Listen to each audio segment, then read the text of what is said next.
Знаходжуся в ЖК Династії, де продається однокімнатна квартира. І одразу хочу показати вам родзинку. Це у нас буде такий балкон, з якого відкривається просто неймовірний краєвид.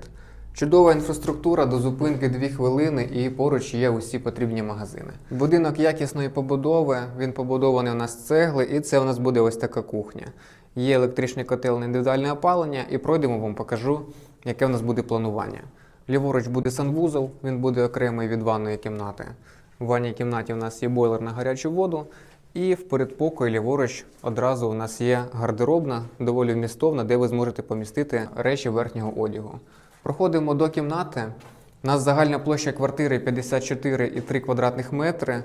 Звичайно, квартира буде під ремонт, але ви зможете зробити в ній все те, що ви забажаєте, на свій смак.